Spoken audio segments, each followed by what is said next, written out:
Hello students, welcome to Vishweshu class. आज मैं class 7th को पेरीमीटर एंड एरिया से रिलेटेड क्वेश्चन समझा रही हूँ।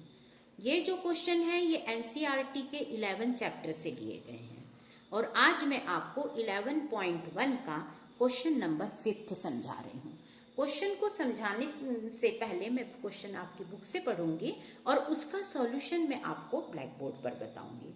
क्वेश्चन है, the area of a square park is the same as of a rectangular park. If the side of a square park is 60 meter and the length of rectangular park is 90 meter, find the breadth of the rectangle. इस question में वो ये कहा जा रहा है कि जो एरिया स्क्वायर पार्क का है वही एरिया रेक्टेंगुलर पार्क का भी है। स्क्वायर पार्क की तो वन साइड उन्होंने दे दी है और रेक्टेंगुलर पार्क की उन्होंने सिर्फ लेंथ दी है। तो मैंने क्वेश्चन को ऐसे डायग्राम के हिसाब से आपको समझा रही हूँ, तो आप क्वेश्चन को देखिए मैं कैसे समझा रही हूँ। अब क्वेश्चन में देखिए, area of square equals to area of rectangle, ये लिख दीजिए क्योंकि उन्होंने क्वेश्चन में ये बात कही है। ठीक है, आप एरिया ऑफ रेक्टेंगल अगर निकालना चाहें तो आपके पास रेक्टेंगल की लेंथ है लेकिन ब्रेड्थ नहीं है, तो ऐसे समय में आपके पास ब्रेड्थ होना दी मस्ट है। अब आप स्क्वायर पार्क की तरफ आइए। स्क्वायर पार्क की साइड है, एक साइड 60 है तो ऑलरेडी ऑल साइड्स उसकी 60 ही होगी, तो एरिया ऑफ स्क्वायर आप निकाल सकते हो। तो आप यहाँ पर लिखिए एरिया ऑफ स्क्वायर, डायग्राम बना दीजिए, equals to side into side. क्योंकि रेक्टेंगल का तो एरिया नहीं निकाल सकते आप, लेकिन हाँ स्क्वायर का एरिया आप जरूर निकाल सकते हो। और साइड इंटू साइड तो 60 इंटू 60 कर दीजिए, तो एरिया आ जाएगा आपका 6 6 36, ये 0 और ये 0 मिलाकर आ गया 3600 एंड स्क्वायर एरिया आ गया आपका स्क्वायर फील्ड का। और वही एरिया रेक्टेंगुलर फील्ड का भी है, तो इनडायरेक्टली आपके पास रेक्टेंगल का एरिया भी आ गया है, क्योंकि उन्होंने क्वेश्चन में कहा है कि जो एरिया स्क्वायर पार्क का है वही एरिया रेक्टेंगुलर पार्क का भी है। तो आपके हिसाब से आपको यहाँ पर लिख के बताना पड़ेगा। फिर यहाँ पर लिखिए एरिया ऑफ स्क्वायर, लिख दीजिए area of square equals to area of rectangle. यहाँ पर आप छोटा सा डायग्राम बना दीजिए, ये रेक्टेंगल दोनों इक्वल है। एरिया ऑफ स्क्वायर 3600 है, तो एरिया ऑफ रेक्टेंगल भी 3600 एम स्क्वायर आ चुका है। अब आपके पास में एरिया ऑफ रेक्टेंगल तो आ गया है, अब आपको चाहिए है ब्रेड्थ ऑफ रेक्टेंगल। आपको मालूम है रेक्टेंगुलर फील्ड का अगर आपके पास एरिया हो और लेंथ हो तो ब्रेड्थ कैसे निकलेगी? एरिया डिवाइडेड बाय आप लेंथ कर दीजिए तो ब्रेड्थ अपने आप आ जाएगी। अब आपको निकालना है breadth of rectangle. Breadth of rectangle field बता दीजिए ऐसे करके, तो एरिया डिवाइडेड बाय लेंथ का मैंने शॉर्ट फॉर्म लिख दिया है। एरिया आ गया है आपका 3600 डिवाइडेड बाय आप 90 कर दीजिए। डिवाइड का काम आप रफ कॉलम में कर लीजिए, 0 से 0 कैंसल और ये हो गया 40 मीटर। तो इसकी जो ब्रेड्थ आई है वो आ गई है 40 metre. Breadth equals to 40 metre. ये किसकी ब्रेड्थ आई है?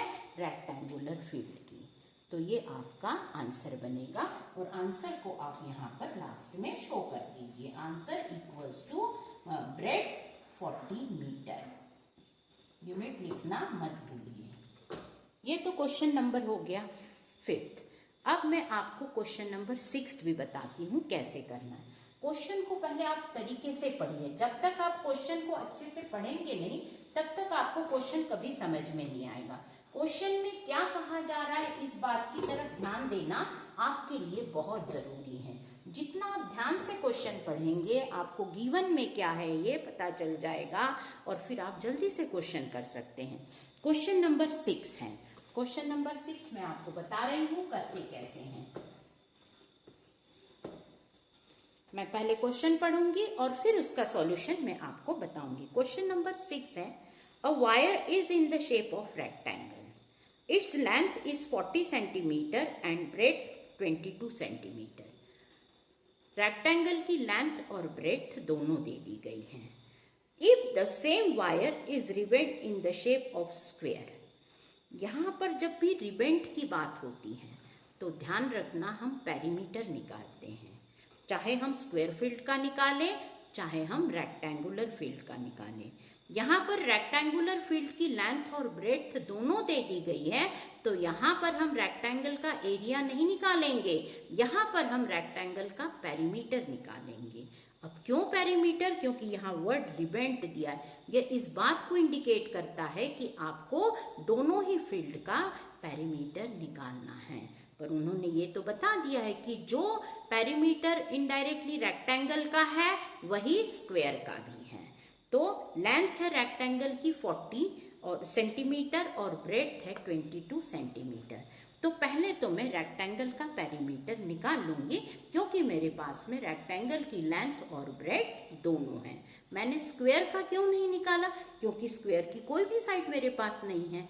तो मैं पहले रेक्टेंगल का पेरीमीटर निकालूंगी। कैसे? यहाँ लिख दूंगी पेरीमीटर, मैं शॉर्ट में लिख रही हूँ, ऑफ रेक्टेंगल, ये फिगर मैंने बना दिया है, equals to 2 into length plus breadth. ये लेंथ प्लस ब्रेड्थ यहाँ पर रहेगी, तो 2 इंटू लेंथ कितनी दी है उन्होंने? 40 सेंटीमीटर। यूनिट की तरफ जरूर ध्यान रखना। प्लस ब्रेड्थ कितनी दी है उन्होंने? 22 सेंटीमीटर। पहले ब्रैकेट के अंदर इन दोनों को सॉल्व कर लीजिए, आ जाएगा आपका 62, और 62 इंटू 2 कर देंगे आप, तो आपका आ जाएगा 124 सेंटीमीटर। यहाँ पर cm स्क्वायर नहीं लगेगा, क्योंकि ये आपने पेरीमीटर निकाला है। तो चलिए पेरीमीटर मैंने निकाल लिया। इनडायरेक्टली यही पेरीमीटर स्क्वायर का भी है, क्योंकि आपके पास जो वायर है वो पहले रेक्टेंगुलर शेप में लपेटी गई और उसी वायर को उसने फिर स्क्वायर शेप में भी लपेट दिया। रिबेंड करना मतलब एक चारों तरफ से लपेटना मतलब ही पेरीमीटर। तो इनडायरेक्टली आपके पास में स्क्वायर का भी पेरीमीटर आ गया है। तो यहाँ लिख दीजिए sentence, perimeter of square equals to perimeter of rectangle. तो रेक्टेंगल का पेरीमीटर तो आपके पास आ चुका है, वो है 124 सेंटीमीटर। तो इनडायरेक्टली स्क्वायर का भी पेरीमीटर वही रहेगा। ध्यान, यूनिट जरूर लिखिए, यहाँ पर भी cm डाल दीजिए। अब आप देखिए स्क्वायर का पेरीमीटर आपके पास आ चुका है। अब आपको इस क्वेश्चन के हिसाब से स्क्वायर की वन साइड चाहिए है। पहले स्क्वायर की वन साइड आप कैसे निकालेंगे? पहले आप फॉर्मूला लिख दीजिए। स्क्वायर का पेरीमीटर का फॉर्मूला क्या है? 4 इंटू साइड। यहाँ पर लिख दीजिए perimeter of square equals to 4 into side. अब आपके पास पेरीमीटर तो आ चुका है, क्योंकि उन्होंने कहा भी है कि वही वायर उसने स्क्वायर के चारों तरफ, मतलब उसकी भी लेंथ उतनी ही है। अब यहाँ पर 4 into side equals to 124। Side यहीं रहेगी क्योंकि ये वेरिएबल है, और 4 इधर आके डिवाइड बन जाएगा। तो 124 मल्टीप्लाई है तो इधर आके डिवाइड बनेगा। तो साइड आ गई आपकी स्क्वायर फील्ड की 31 सेंटीमीटर। ये स्क्वायर फील्ड की वन साइड आ गई। आगे और भी आपसे पूछा जा रहा है, also find which shape enclose more area. अब आपको ये बताना है कि कौन से फील्ड का एरिया ज़्यादा है। आपके पास में स्क्वायर फील्ड भी है और रेक्टेंगुलर फील्ड भी है। स्क्वायर फील्ड की वन साइड आ गई है 31, और रेक्टेंगुलर फील्ड की लेंथ और ब्रेड्थ तो आपके पास थी ही। अब आप क्या करेंगे? अब दोनों का एरिया निकालना।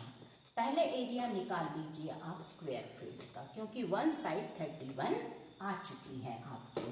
तो एरिया ऑफ स्क्वायर यहाँ लिखिए, area of square equals to side into side. याद रखिए, आपको फॉर्मूले बिल्कुल सही याद रहने चाहिए।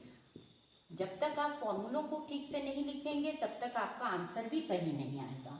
अब 31 इंटू 31 कर दीजिए, क्योंकि वन साइड स्क्वायर फील्ड की 31 आ गई। अब हम स्क्वायर फील्ड का एरिया निकाल रहे हैं।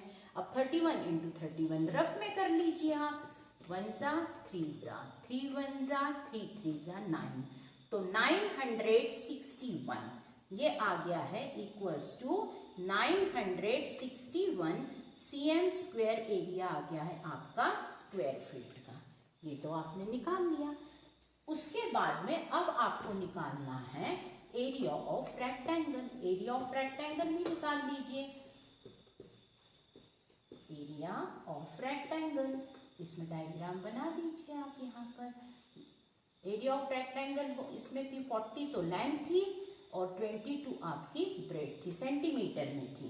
तो length into breadth, area of rectangle का फॉर्मूला होता है लेंथ इंटू ब्रेथ। तो 40 इंटू 22 कर लीजिए।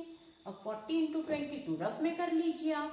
यहाँ 40 इंटू 22, 0 2 4 जा 8, 2 0 0 2 4 जा 8, 880 cm स्क्वायर एरिया आ गया है आपका रेक्टेंगल का।